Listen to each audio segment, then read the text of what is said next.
Hi, I'm RJ Baxter with Choice Mortgage Group, and I want to talk to you guys today about something that's been in the headlines this week, and that is that foreclosures were up in 2025 compared to 2024. And I want to look a little bit closer at that information and talk to you guys about how to talk to your home buyers about this, and home sellers for that matter, because people might bring it up in your conversations and they might be concerned that housing is heading towards a crash.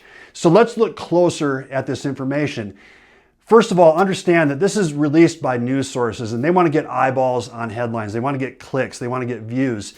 The original article was first released by a news source called Adam, and it was quickly picked up by other news sources like Housing Wire was one of them, and others, because people were clicking on this. It was really interesting data for people because people were still wondering, are we in a housing bubble? Is housing going to crash? But let's take a closer look at the actual numbers and see what's going on.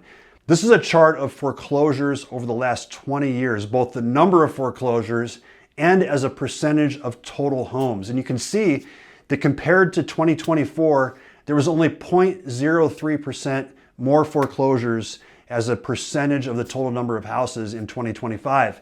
So that number was only up slightly. Now it was up. So, the article is somewhat truthful, a little bit misleading, but truthful. But if you look back to before the pandemic, even leading up to as recently as 2019, foreclosures were much higher in those years, and certainly back to the housing crisis in 08 and the years following that. So as you're talking to your clients, keep this chart in mind and help them to understand that these numbers are not something to be concerned about. This is not signifying a housing crash, and these are not extremely high foreclosure numbers, even though they were up slightly in 2025. I hope that helps you out. If you come across any buyers this week and they need help with the pre-approval, give me a call, or if you have any other questions, I'm always here for you. Have a great weekend.